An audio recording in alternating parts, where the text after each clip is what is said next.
नमस्कार दोस्तों, रियल बात न्यूज में आपका स्वागत है। मैं हूं अमरेंद्र सिंह। मैं इस समय हूं उत्तर प्रदेश के अमेठी लोकसभा क्षेत्र में। जिस स्थान पे मैं खड़ा हूं यह नेवढ़िया ग्राम सभा के अंतर्गत काली माता का स्थान है और यह अमेठी लोकसभा के अंतर्गत आता है। यहाँ हमारे साथ बहुत सारे लोग हैं और आइए इनसे जानते हैं इनकी राजनीतिक महत्वाकांक्षा क्या है। इस बार अमेठी की शासन सत्ता की मलाई कौन खाएगा, कौन होगा सत्ता से बेदखल। सर्वप्रथम मैं आपको बताना चाहूंगा, अमेठी एक ऐसी लोकसभा सीट है जो वीवीआईपी में इसकी गिनती होती है और अमेठी ऐसी लोकसभा सीट है जो यहाँ से प्रधानमंत्री का चुनाव होता है। तो चलिए शुरू करते हैं। सर्वप्रथम हमारे साथ यहीं के कुछ लोग हैं, इनसे जानते हैं कि इनकी राजनीतिक महत्वाकांक्षा क्या है। आपका नाम? रमेश सिंह। रमेश जी, क्या करते हैं आप? प्रॉपर्टी काम करते हैं। कहाँ, यहीं पे या बाहर कहीं? लखनऊ। चलिए, अच्छी बात है, अच्छा काम कर रहे हैं। सर्वप्रथम सर, पहला सवाल मेरा आपसे यही है कि इस बार अमेठी की शासन सत्ता की मलाई कौन खाने वाला है, दीदी स्मृति ईरानी या राहुल गांधी? दीदी स्मृति, जोर से बोलिए थोड़ा। दीदी स्मृति ईरानी। क्यों, एक कारण बताइए। मोदी सरकार की नीतियाँ जी, सबसे महत्वपूर्ण बात है। मोदी सरकार की नीतियाँ जो जनता के हित में जितना ही बढ़िया काम कर रहे हैं, उसी को देखते हुए जनता ने अपना मन बनाया है कि वापस दीदी स्मृति ईरानी ही यहाँ से सांसद होंगी। इनके कार्यकाल में, दीदी स्मृति ईरानी के 5 साल के कार्यकाल में आपके क्षेत्र में, आपके लोकसभा क्षेत्र में काम हुआ है? बिल्कुल, हमारे लोकसभा क्षेत्र में बहुत काम हुआ है। बहुत काम हुआ। जैसे कि फ्लाईओवर अमेठी के, बाईपास अमेठी के, केंद्रीय विद्यालय अमेठी में बना और AK-203 असॉल्ट राइफल की यूनिट लगी। काफी बड़े बड़े काम हुए, बड़े बड़े काम हुए। लेकिन विपक्ष कह रहा है, कांग्रेस का कहना है कि यहाँ पे जो काम कांग्रेस ने किया था उसी को बढ़ाने का काम किया गया और उनके द्वारा किया गया काम, कंपनियां फैक्ट्रियां जो लगाई गई थी उसको भी यहाँ बंद करने का काम दीदी स्मृति ईरानी के द्वारा किया गया। इस पे क्या कहेंगे? ऐसा कुछ भी नहीं है जो बंद किया गया है। कोई भी यूनिट या कोई भी किसी प्रकार का कार्यक्रम बंद नहीं किया जाता। और कहने के लिए तो ये कहा ही जाएगा कि ये हमारी नीति थी। अरे आपकी नीति थी तो आपने किया क्यों नहीं? भाई, कहने का भी तजुर्बा होना चाहिए ना। जो करता है वही कहा जाता है। हमने नीतियां क्या बनाई थी? पंडित जवाहरलाल नेहरू ने भी नीतियां बनाई थी। अब 70 साल बाद भी यही कहेंगे कि ये नीतियां नेहरू जी की थी। ये कोई बात नहीं होती है। लेकिन किसी भी यूनिट को बंद नहीं किया गया है, किसी को किसी तरह का। हमारे यहाँ एक ट्रिपल आईटी का कॉलेज खुला था, बहुत अच्छी बात है। ट्रिपल आईटी का एक कॉलेज खुला था तो यहाँ से बच्चे भी ट्रिपल आईटी करें, लेकिन बच्चे भी तो होने चाहिए ना उस लायक, ट्रिपल आईटी लायक। उसको दीदी स्मृति ईरानी ने भीमराव अम्बेडकर यूनिवर्सिटी में कन्वर्ट कर दिया। तो आज यहाँ पे LLB बच्चे। आपके यहाँ से विपक्ष का कहना है कि जो IIT खुला था उसको असम भेज दिया गया। तो क्या आपको लगता है कि अमेठी में ऐसे टैलेंटेड बच्चे नहीं थे जो उसमें पार्टिसिपेट कर सकते थे? जी हाँ, नहीं थे। इलाहाबाद से ला करके उनको डाल दिया जाता था पैरासूट से। मतलब आपके यहाँ के बच्चों का सिलेक्शन नहीं होता? नहीं, बिल्कुल नहीं होता। मतलब क्या मानते हैं, आपकी सिलेक्शन बच्चों का नहीं होता था या आपके यहाँ के बच्चों में टैलेंट नहीं है? सिलेक्शन नहीं होता था, बच्चों में टैलेंट बहुत है। टैलेंट है ना, ये मानते हैं ना? सिलेक्शन नहीं होता था। मतलब आप मानते हैं सिलेक्शन नहीं होता था, बाहर के बच्चों का उसमें एडमिशन होता था? बिल्कुल बिल्कुल सही बात है।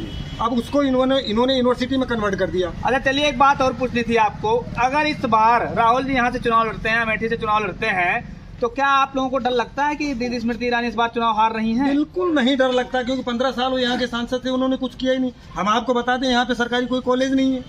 महाराज संजय सिंह जी के स्कूलों को निकाल दिया जाए तो यहाँ बच्चे पढ़ाने के लिए इलाहाबाद, लखनऊ भेजना पड़ता है। उन्होंने क्या किया है?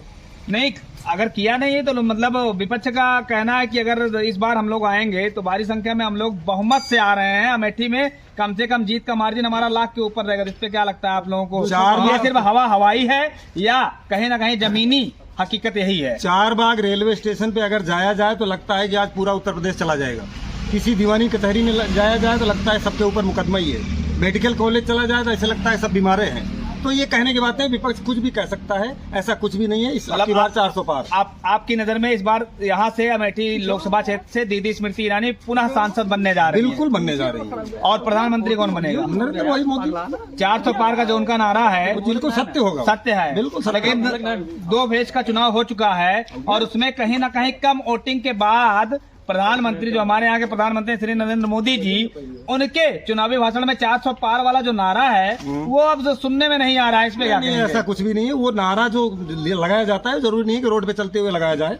वो मौसम, सिचुएशन और गैदरिंग देख करके लगाया जाता है। अच्छा, नारा लगाने वाले हम लोग होते हैं, प्रधानमंत्री नारा नहीं लगाता है। चलिए ठीक है। अच्छा, ये बताइए कि जो हमारे यहाँ के प्रधानमंत्री, हमारे देश के प्रधानमंत्री नरेंद्र मोदी जी, इनके द्वारा जो विपक्ष का आरोप लगाया जा रहा है कि इनके द्वारा सरकारी एजेंसियों का दुरुपयोग किया जा रहा है, इस पे क्या कहेंगे आप? बिल्कुल एजेंसियों का कोई दुरुपयोग नहीं हो रहा है। कोई दुरुपयोग जिसने नहीं हो रहा। गलत किया है उसको भरना पड़ेगा, चाहे वो भारतीय जनता पार्टी कार्यकर्ता है चाहे विपक्ष का है। महंगाई बेरोजगारी है कि नहीं है? कहाँ सरकार में? महंगाई है? नहीं है। 2004 में अगर 18 रुपए किलो चीनी थी, 2004 में 13 रुपए किलो चीनी थी, और 2014 में जब मोदी जी प्रधानमंत्री बने थे तो 39 रुपए में होगी।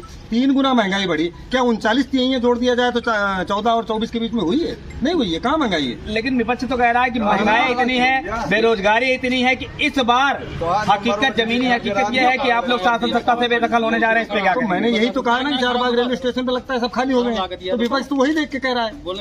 विपक्ष उसी को देख के कह रहा है। मतलब विपक्ष जो आरोप लगा रहा था बिल्कुल गलत, बेबुनियाद, बिल्कुल बेबुनियाद है, उसमें कोई दम नहीं है। स्मृति ईरानी यहाँ से 100% जीत रही है। स्मृति दीदी यहाँ से जीत रही है 100%। और फिर से नरेंद्र मोदी जी प्रधानमंत्री बन रहे हैं। बिल्कुल बनेंगे जब तक जीवित रहेंगे। और सीट 400 पार आ रही है। 400 पार आ रही है। चलिए और भी लोग हैं, इनसे भी जानते हैं कि इनकी राजनीतिक महत्वाकांक्षा क्या है। आपका नाम? अजय सिंह। अजय सिंह। थोड़ा जोर से बोलिएगा। क्या करते हैं आप?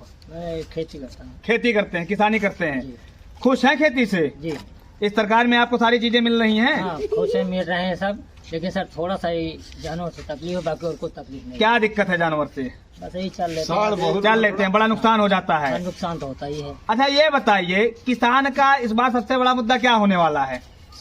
किसान का मुद्दा इस समय सर पशु का ही होगा ना? हाँ, जानवर।